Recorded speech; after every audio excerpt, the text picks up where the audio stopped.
色色本尊与分身融合，两者好像互相促进一般，竟有一丝变异。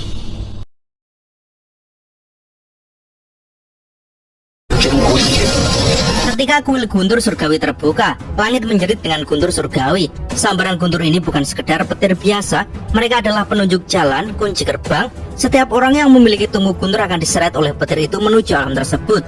Pada saat itulah, sambaran guntur surgawi tiba tepat ketika Wang Lin menyingkirkan tungku guntur dari tangannya. Belum juga mendarat, suara gemuruhnya sudah menggetarkan hati. Wang Lin menatap langit dengan tatapan tajam, sorot matanya menyala seperti kilat. Jiwa asalnya bergolak liar, tubuhnya memancarkan guntur ke segala arah, membuatnya seperti raja petir yang turun ke dunia fana. Ketika sambaran petir pertama menghujam dari langit, dia tidak menghindar.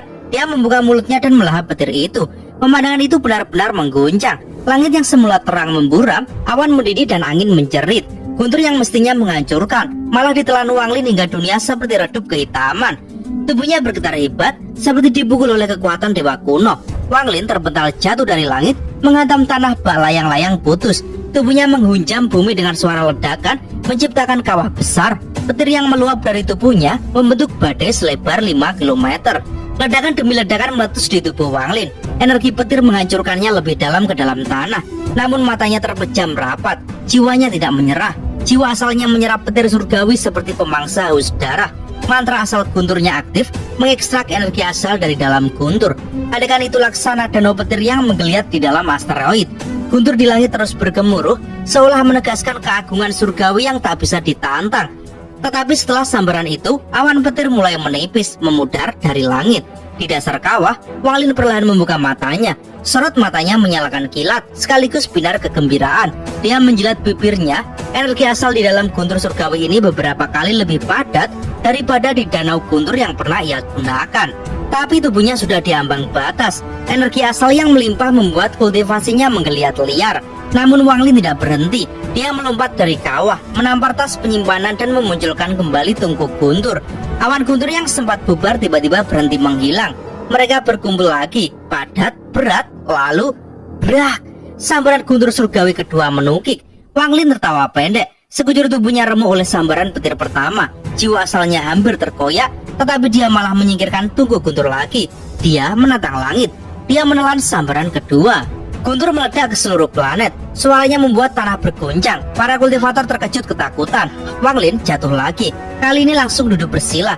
Tubuhnya gemetar hebat. Tidak ada waktu untuk memurnikan semua energi asal itu. Awan guntur mulai menipis jauh lebih cepat daripada sebelumnya. Tapi Wang Lin belum selesai. Lampu hijau menyembur dari kepalanya. Kabut biru menggeliat. Jiwa asal Wang Lin keluar dari tubuh fisiknya. Tungku guntur pun melayang. Jiwa asalnya menangkapnya dan terbang menuju langit. Di sana, awan yang menipis berdenyut marah. Mereka berkumpul lagi membentuk pusaran besar. Kali ini bukan sekedar sambaran petir. Ini pusaran kehancuran. Jurang surgawi yang menelan semuanya. Pusaran itu memusat ke satu titik. Sambaran ketiga yang jauh lebih ganas. Seluruh planet bergema. Para kultivator yang berani mengintip langsung menutup mata. Semua manusia, dari raja sampai rakyat jelata, bersujud ketakutan. Jiwa asal Wang Lin melayang menatap pusaran itu dengan senyum ketir. Sepertinya sudah di luar kendali. Namun dia tidak mundur. Jiwa asalnya memanjang membentuk naga petir kuno. Ia meraung menantang dan menerjang pusaran itu. Dia melahap setengahnya, lalu buru-buru mundur. Guntur surgawi meraung marah, mengayun turun mengejarnya. Wang Lin menukik ke tanah, melemparkan tungku guntur. Jiwa asalnya masuk kembali ke tubuh. Tangannya meraih tungku itu dengan erat. Guntur itu seperti memiliki kehendak sendiri. Ia menjerit liar, menolak kalah. Ia menabrak tungku guntur, diikuti pusaran petir yang tersedot seluruhnya ke dalam tungku. Tungku guntur itu menarik gila. Petir menyelubungi tangan Wang Lin hingga terasa mati rasa. Bahkan Wang Lin yang bisa memegang petir pun kesulitan mengendalikannya. Pusaran itu terus tersedot ke tungku. Dari jauh, tampak seolah tungku ini bisa menyedot dunia. Lalu, krak, retakan muncul di permukaan tungku guntur. Itu belum pernah terjadi sejak alam surga guntur tercipta. Tungku-tungku itu seharusnya abadi, tidak bisa dihancurkan. Jumlahnya tetap sama setiap kali alam itu terbuka. Namun retakan di tungku Wang Lin menjalar. Retakan bertambah banyak, hingga akhirnya meledak menjadi ribuan serpihan. Guntur meraung liar. Badai raksasa menelan planet Kingling. Serpihan itu saling terhubung dengan busur petir, masih menyimpan sisa kekuatan menakutkan. Wang Lin melihatnya dengan nafas tertahan. selama serpihannya ada, masih bisa diperbaiki. Tetapi harapannya pupus, serpihan-serpihan itu runtuh menjadi debu. Untuk pertama kalinya dalam sejarah yang tak terhitung lamanya, sebuah Tunggu Guntur lenyap dari eksistensi. Mulai hari ini, alam surga Guntur akan kekurangan satu tungku. Satu jalur masuk hilang untuk selamanya. Semua hukum yang seharusnya mutlak berubah pada hari itu. Wang Lin hanya bisa tertawa getir. Ini benar-benar di luar perkiraan. Ia tidak tahu apakah kehilangan tungku itu akan membuatnya dilarang masuk ke alam surga Guntur. Tetapi Guntur tidak memberinya waktu untuk menyesal. Semua energi Guntur yang terperangkap di dalam tungku yang hancur tumpah ke udara, menyambar Wang Lin, menariknya ke langit dengan kecepatan tak masuk akal. Orang lain yang membawa tungku Guntur akan dituntun perlahan seperti naik kereta surgawi. Wang Lin, dia seperti meriam Guntur yang ditembakkan ke langit. Dalam sekejap, dia ditembus ruang, menembus batas dimensi. Dia bahkan tidak sempat melihat sekeliling. Ruang di sekitarnya asing, membingungkan, berubah bentuk. Di jalur yang sama, para kultivator lain yang memiliki tungku Guntur sudah bersiap. Mereka tidak perlu melakukan apapun, hanya menunggu diseret menuju alam surga Guntur. Setiap kultivator yang memegang tungku Guntur ditarik secara otomatis oleh kekuatan misterius di dalamnya. Masing-masing berjalan di jalur petir yang unik, terpisah jauh satu sama lain kecuali jika berasal dari planet yang sama. Ruang di sekitar mereka adalah kegelapan murni, sunyinya menusuk jiwa. Satu-satunya cahaya hanyalah kilau dari tungku di sisi mereka, menuntun mereka seperti lentera di lautan kehampaan. Namun, di keheningan itu, tiba-tiba muncul cahaya mengerikan. Petir raksasa melesat bagai meteor yang memekakkan telinga. Sambaran itu mengoyak gelap, memekik seperti naga petir purba. Kilatnya menari, membelah ruang di jalur itu dengan kecepatan yang mustahil dipahami. Ia bukan hanya cepat, ia tak terkejar. Petir itu melewati para kultivator lain dalam sekejap. Cahaya di sekitar mereka berkedip kacau, nyaris padam. Para kultivator dari planet yang sama langsung pucat.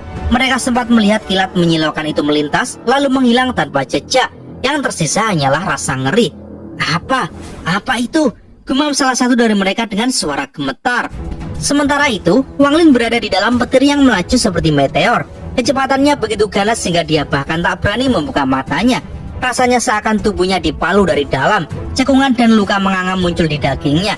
Dia bahkan tidak berani melepaskan rasa ilahinya. Di kecepatan gila seperti ini, indranya akan terulur melampaui batas, robek dan melukai jiwa asalnya sendiri. Petir meteor itu meraung melalui lorong menuju dunia surgawi Guntur. Di jalur itu, beberapa kultivator yang sudah lama menunggu sempat merasa senang saat mendekati gerbang langit. Tapi keceriaan mereka beku ketika melihat kilatan raksasa yang mengerikan itu mendekat. Mereka semua terdiam, mata membesar, tak bisa berkata-kata. Bahkan para kultivator kawakan yang tak mudah menunjukkan ekspresi tampak terkejut. Beberapa yang sudah sering masuk ke alam ini sebelumnya juga berubah wajah. Walau sudah berpengalaman, mereka tetap merasa tak nyaman melihat kilat gila seperti itu. Tidak ada yang berani mengulurkan rasa ilahi. Bahkan yang nekat pun tak mungkin bisa mengunci gerakan meteor itu. Ia terlalu cepat, terlalu buas. Semuanya punya satu pertanyaan di hati mereka. Apa sebenarnya yang ada di dalam petir itu? Jalur kosong menuju alam surga Guntur itu berujung pada gerbang. Gerbang ini bukan pintu biasa, melainkan petir merah tua yang membentang seperti sungai surgawi. Muncul dari kehampaan lalu menghilang ke dalam kekosongan. Ia adalah badai petir merah gelap yang menakutkan, diam, sunyi, namun menyimpan ancaman. Seperti monster purba yang mati tapi siap menggigit jika disentuh. Konon awalnya tak ada gerbang menuju alam surga Guntur. Dulu alam itu hanyalah danau Guntur raksasa. Gerbang ini menurut legenda terbentuk dari jiwa-jiwa para makhluk surgawi yang hancur ketika alam surgawi runtuh. Di bawah badai merah gelap itu sudah ada beberapa orang yang duduk bersila dalam keheningan. Mereka semua adalah orang-orang terpilih. Beberapa dari mereka utusan resmi kuil surga Guntur. Lainnya adalah kultivator solo yang sangat jarang di sistem bintang Alhaven. Menjadi solo kultivator di sistem yang dikuasai klan berarti satu hal, kekuatan mutlak. Tanpa bakat dan kultivasi mengerikan, mereka tidak mungkin bertahan. Namun di sini, di bawah gerbang petir surgawi, tak banyak kata. Semua duduk bersila dengan mata terpejam tak ingin diganggu. Kadang 1-2 orang datang, diseret oleh tunggu mereka. Biasanya gelombang pertama yang tiba adalah semua yang sudah mencapai langkah kedua kultivasi. Beberapa saling sapa, lalu duduk bersama. Di antara mereka duduk Sengong Hu, wajahnya tenang, matanya terpejam, tetapi dalam hatinya bergejolak. Seorang pria parubaya berbaju biru duduk di sebelahnya, menatapnya dengan senyum tipis penuh sindiran. Aku dengar Sengong Hu yang sombong sekarang sudah punya tuan. Dulu aku tak percaya, tapi melihat jiwamu rusak seperti itu, rupanya benar. Sungguh kasihan, haha, sungguh kasihan. Seng Ungu membuka matanya sedikit, tatapannya dingin bagai salju. Orang pendek akal tak akan memahami ambisi pria cerdas. Orang dangkal tak akan memahami pikiran seorang ambisius. Tang Yanfeng, kau bukan aku. Tang Yanfeng mendengus pelan, matanya menajam. Aku ingin melihat seberapa cerdas kau sebenarnya. Seng Ungu menutup matanya lagi. Di dalam hati dia menanggung beban berat. 20 tahun ini seperti hukuman. Keluarganya menganggapnya bodoh karena tunduk pada Wang Lin. Kulit surga guntur mulai menyingkirkannya, memaksa dia ke jalur yang lebih rendah. Padahal dengan bakatnya, dia seharusnya sudah berada di jalur utama bersama para utusan lain. Tetapi dia menolak, menyesal. Aku tidak salah. Bahkan kepala keluarga kami terjebak di tahap nirvana cancer. Apa hak mereka membimbingku? Di tengah ketegangan itu, cahaya tiba-tiba meledak di kejauhan. Suara gemuruh yang memekakkan telinga mendekat seperti badai surgawi. Semua orang membuka mata, bahkan Tang Yanfeng menoleh ke langit. Kilatan itu tak berhenti, ia malah semakin cepat, menyapu jalur kosong itu seperti tombak dewa. Para kultivator kuat mencoba menyebar rasa ilahi, ingin mengunci fenomena ini. Tapi meteor petir itu sudah melewati sebelum mereka sempat menangkapnya. Cahaya itu mengarah langsung ke gerbang merah gelap, lalu duar. Ia menabrak badai petir merah. Gemuruh menakutkan terdengar seolah langit akan runtuh. Kilatan itu lenyap ditelan badai merah. Semua orang melongo. Masuk? Dia masuk? Hampir serentak, para kultivator berdiri menatap gerbang dengan mata tak percaya. Tak pernah ada yang mendengar orang bisa menembus gerbang sebelum terbuka. Itu tak masuk akal. Tang Yanfeng menatap dengan alis berkerut. Bagaimana mungkin seseorang bisa masuk sebelum gerbang terbuka? Keraguan itu menyebar. Seseorang berani mencoba. Tubuhnya bersinar, klon muncul di belakangnya. Dia mengirim klon itu ke badai merah. Semua mata menatap. Klon menyentuh petir merah gelap. Tubuhnya langsung gemetar, dalam sekejap hancur jadi abu. Kilatan merah melesat balik ke arah pengirimnya. Kultivator itu pucat ketakutan. Meskipun dia di tahap yin ilusi, dia gemetar ketakutan. Dia mencoba melarikan diri, tapi kilat merah menembus tubuhnya. Dalam sekali putaran, guntur merah keluar lagi, meninggalkan tubuh yang runtuh menjadi debu. Jiwa asal, tubuh, dan semua hartanya hancur. Hening, semua kultivator di sekitar menahan nafas. Tak ada yang menyadari Seng Ungu yang menunduk, matanya bergetar. Dia merasakan sesuatu dalam meteor tadi, aura tuannya. Dia menggenggam erat tangannya. Aku tidak salah. Senior benar-benar luar biasa. Guntur yang dia tarik bisa menembus sebelum gerbang dibuka. Kultivasi seperti ini tidak bisa dipercaya. Di kejauhan, berdiri seorang lelaki tua dengan rambut putih panjang berkibar di angin petir. Pakaiannya berkibar, matanya tajam seperti elang yang menatap badai. Ketika kilat meteor menembus gerbang sebelum terbuka, lelaki tua itu mengerutkan kening. Menarik. Suara pelan itu menghilang ditiup angin. Sosoknya berpendar menjadi ribuan titik cahaya kemasan dan lenyap, seolah kembali ke asal. Jika Wang Lin ada di sini, dia akan merasakan aura misterius itu. Aura seorang yang berdiri di puncak jalan kultivasi, melangkah bebas seperti dewa. Langkah Wang Lin menjejak tanah keras dengan suara berat.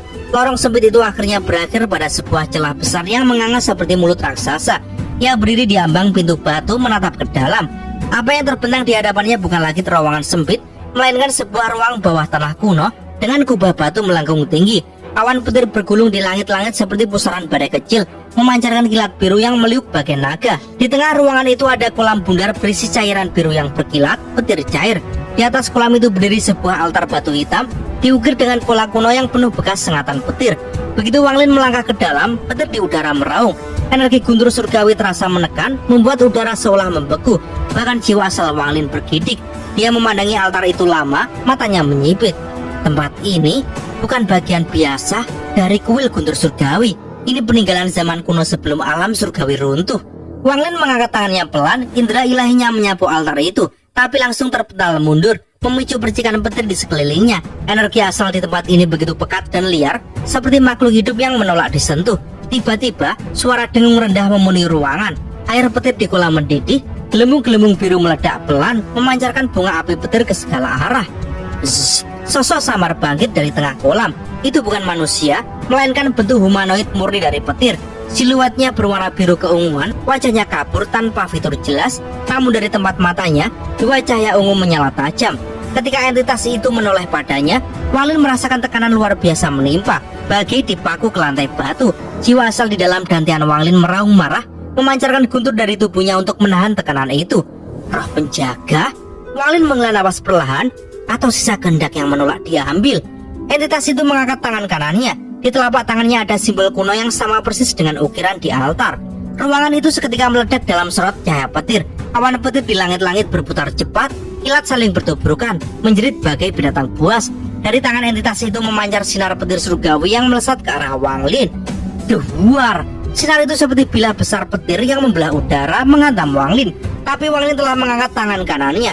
Sebuah sikat emas muncul di telapak tangannya bersinar terang. Ujung kuasnya menari di udara, melukis simbol merah darah yang memancarkan aura kematian. Kedua kekuatan bertabrakan di tengah ruangan. Bler. Ledakan petir yang mengguncang seluruh ruangan membuat batu-batu di langit-langit runtuh. Gelombang kejut membuat Wang Lin terdorong ke belakang. Dia membanting kaki ke tanah, meninggalkan bekas cekungan besar, tapi tetap berdiri. Darah segar mengalir dari bibirnya, tapi matanya bersinar dingin. Entitas petir itu meraung tanpa suara. Simbol di telapak tangannya retak, lalu bersinar lebih kuat. Kedua lengannya terentang dan puluhan ular petir melesat keluar, menari liar ke arah Wang Lin. Wang Lin menggertakkan gigi. Kau pikir hanya kau yang mengendalikan petir di sini? Tubuh Wang Lin memancarkan petir ungu keemasan. Jiwa asalnya keluar dari belakangnya, berubah menjadi naga petir besar bersisik listrik dengan mata menyala keemasan. Raungan naga petir itu membuat udara bergetar, menantang petir surgawi yang dilemparkan padanya. Petir dari entitas itu dan naga petir Wang Lin bertabrakan. Dentuman petir memenuhi gua, batu-batu meleleh terkena panas listrik murni. Entitas itu menjerit, cahaya matanya berkedip liar. Wang Lin tidak mundur. Dengan tangan kirinya, ia menampar tas penyimpanannya, mengeluarkan tungku petir yang retak-retak. Tunggu itu meraung, semua petir di sekitarnya tersedot menambah kilauannya. Wang Lin menekan tunggu itu ke depan. Makan ini. Tungku petir memancarkan pusaran listrik. Ular-ular petir entitas itu tertarik masuk dengan jeritan melengking. Simbol di telapak tangan entitas itu retak seluruhnya dan meledak dalam bunga api petir. Krak, dehuar. Ledakan terakhir membuat seluruh altar retak menjadi dua. Air petir di kolam mendidih liar lalu padam. Sosok petir itu bergetar keras sebelum terpecah menjadi ratusan cahaya kecil yang melayang di udara lalu lenyap. Ruangan yang semula riuh kini sunyi. Hanya asap kebiruan membumbung dari lantai yang hangus. Wang Lin berdiri terengah-engah, pakaiannya sobek di beberapa tempat. Tangannya masih memegang tunggu petir yang berdenyut perlahan. Sikat emas di tangan satunya bersinar redup, hampir kehabisan kekuatan. Ia menatap altar yang pecah, perlahan melangkah maju. Di tengah puing altar ada kristal biru berukir simbol petir kuno. Wang Lin meraihnya perlahan. Simbol pada kristal itu bersinar samar, lalu hilang. Energi petir pekat meresap ke tubuh Wang Lin. Jiwa asalnya meraung puas. Naga petir di dalam dantiannya melilit inti jiwa asalnya dengan erat, seolah berevolusi lagi. Wang Lin menutup matanya, nafasnya berat, tapi bibirnya melengkung dalam senyum tipis. Kuil guntur surgawi memang tempat yang pantas untuk merenggut nyawa atau menumbuhkan monster. Dia membuka matanya yang penuh kilat, tatapannya dingin, tekadnya tebal seperti baja. Aku belum selesai di sini. Kalau kau ingin mengurungku, maka aku akan memecah belenggu satu persatu. Di kejauhan, di atas puncak batu yang dipenuhi pusaran petir, lelaki tua berambut putih itu menyaksikan semua dengan mata menyipit. Senyum tipis muncul di bibirnya. Bagus, sangat bagus. Kau memang tidak akan mengecewakanku, Wang Lin. Aku menunggu langkah berikutmu. Gema ledakan mereda, debu dan batu runtuh menumpuk di kakinya. Wang Lin berdiri diam di tengah puing terowongan bawah tanah yang hancur.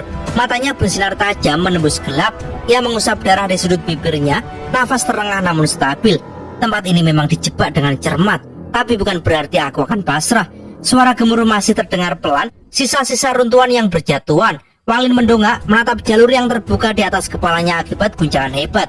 Kilatan petir samar menyinari langit-langit gua, menari liar seperti ular ganas. Karena runtuh bersamaku saat aku jatuh ke sini, ini berarti area ini tidak stabil. Sekuat apapun mantra segelnya, tidak mungkin menahan keruntuhan kuil surgawi guntur. Senyum tipis tapi dingin muncul di bibir Wang Lin. Dia menyapu tatapannya ke sekitar. Lorong-lorong yang saling bersilangan kini berubah menjadi labirin runtuhan, terbuka satu sama lain. Tanah di bawah kakinya masih bergetar pelan, seolah menunggu rangsangan terakhir untuk runtuh total. Tempat ini adalah pusat penghubung semua jalur. Skema orang itu ingin membuatku kelelahan, jengkel, lalu putus asa. Kau pikir aku bodoh? Wang Lin menampar tas penyimpanannya. Cahaya petir menyala terang. Dari dalam keluar kereta perang dewa, langsung berubah wujud menjadi binatang guntur yang perkasa. Binatang buas itu meraung, matanya memancarkan kilat ganas. Petir surgawi meliuk-liuk pada sisiknya, terkumpul di tanduk bayraknya yang tajam. Tanduk itu mulai bersinar silau bagai tombak petir surgawi. Hancurkan! Binatang guntur melompat ke atas dengan kecepatan kilat, menghantam langit-langit terowongan dengan tanduknya. Maduhuar! Suara ledakan mengguncang lorong-lorong. Getaran hebat merambat jauh seperti gempa bumi. binatang guntur terhempas ke belakang. Tubuhnya bergetar keras menahan benturan. Darah petir menetes dari luka kecil di sisiknya, tapi matanya tidak padam, malah menyala lebih ganas, penuh semangat bertempur. Sebelum asap reda, penjaga langit Wanglin muncul dari bayangan di belakangnya. Tubuh besar emas itu bersinar terang. Ia mengangkat tinjunya yang mengeluarkan suara retakan energi, lalu menghantam titik yang sama. Duar! Getaran kedua bahkan lebih keras. Batuan langit-langit retak semakin parah. Debu dan batu hancur jatuh seperti hujan deras. Penjaga langit mundur setengah langkah. Auranya goyah, tapi dia meraung tanpa suara, menegaskan kesetiaannya. Bagus. Wanglin bergumam dingin. Matanya tajam penuh perhitungan. Lokasi ini benar. Ini pusat sarang laba-laba mantra itu. Hancurkan satu titik, semua terhubung runtuh. Wanglin menghunus pedang surgawi. Dalam bilahnya, Suligwo menjerit marah. Aku benci tempat ini. Serang, serang. Petir surgawi melilit bilah pedang saat Wanglin menebas ke atas. Cahaya merah darah dan kilat ungu meledak bersamaan. Binatang guntur meraung lagi, menambahi serangan petir. Penjaga langit memukul dengan keras. Duar, duar, duar. Suara gemuruh bertubi-tubi membuat seluruh area guncang. Batu-batu besar runtuh, celah-celah meluas. Di kejauhan, terowongan lain ikut berguncang, runtuh secara berantai. Wanglin menekuk lutut, tangannya membentuk segel cepat. Energi spiritual celestial di tubuhnya mendidih. Jiwa asalnya bersinar terang di dalam dantian, memancarkan naga petir besar yang meraung dan melilit tubuhnya dengan kilat keemasan. Runtuhlah. Ia melempar petir surgawi murni dari telapak tangannya. Binatang guntur dan penjaga langit ikut menyalurkan semua kekuatan mereka. Krak. Retakan terakhir menembus pusat tanah. Suara gemuruh membesar menjadi ledakan seolah gunung runtuh. Runtuhnya satu terowongan memicu yang lain. Rangkaian lorong bawah tanah runtuh sepenuhnya seperti kartu domino yang ditendang. Awan debu menutupi segalanya. Wanglin berdiri tegak di tengah badai reruntuhan. Matanya memancarkan kilau es. Saat debu mereda, garis-garis energi asal yang membentuk penjara mantra muncul di udara. Benang-benang energi itu padat, bercahaya seperti jaring laba-laba bercahaya. Wanglin mendengus pelan. Mantra itu tidak mati meski tanahnya runtuh. Tapi kini tak ada penutupnya. Aku bebas memilih jalur. Mata Wanglin tajam. Ia melihat pintu cahaya yang muncul pada pola tertentu. Tanpa ragu ia melesat, tubuhnya berubah jadi kilatan cahaya. Binatang guntur dan penjaga langit mengekor seperti bayangan setia. Sekali lagi suara ledakan pelan bergema. Itu bukan suara runtuh, melainkan pintu cahaya yang terbuka. Wanglin menembusnya dengan kecepatan penuh. Dalam sekejap, ia keluar ke permukaan. Wanglin berdiri di atas tanah retak. Debu berterbangan di sekitarnya. Angin liar bertiup membawa bau logam petir. Dia menarik nafas panjang, menghapus darah kering dari bibirnya. Hah? Apa sebenarnya tujuan orang itu? Jika dia ingin membunuhku, dia bisa saja menutup semua pintu. Kalau ingin mengurungku, dia bisa membuat pintu cahaya lenyap. Mata Wanglin menyipit, menatap garis energi asal di tanah yang masih bersinar samar sebelum akhirnya padam. Dia ingin aku lolos dengan susah payah, melihat jalanku sendiri, memancingku maju. Dia mendengus, penjaga langit dan binatang guntur memudar ke dalam tas penyimpanan. Namun di bawah kaki Wanglin, tanah yang retak tiba-tiba menyingkap pegangan porselen putih keabu-abuan. Sinar spiritual surgawi samar merembes darinya. Wanglin mengulurkan tangan perlahan, ia mencabut benda itu. Pecahan vas, dihiasi pola kuno yang patah. Fluktuasi energi spiritual surgawi terasa jelas. Mata Wanglin menyipit tajam. Ini potongan artefak surgawi. Ia menunduk menatap tanah retak. Kini ia sadar, seluruh labirin mantra itu telah menutup rapat hal-hal seperti ini.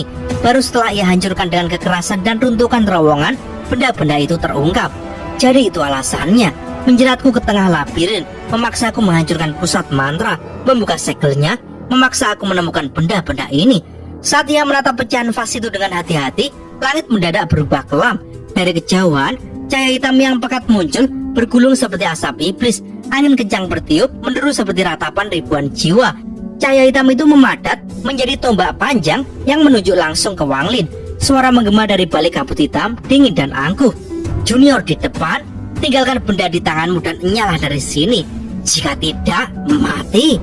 Wanglin perlahan mendongak, matanya memancarkan kilat emas. Tangannya memegang pecahan artefak itu mengepal erat. Senyum dingin melintas di bibirnya. Kau mau barang ini? Kalau mau, rebutlah sendiri. Angin semakin menggila, kilat menari di langit gelap. Aroma pembantaian memenuhi udara. Wanglin berdiri tegak, pakaiannya koyak, tubuhnya berdarah, tapi aura membunuhnya melonjak ke langit seperti pilar petir ungu keemasan. Dan cerita pun bersambung.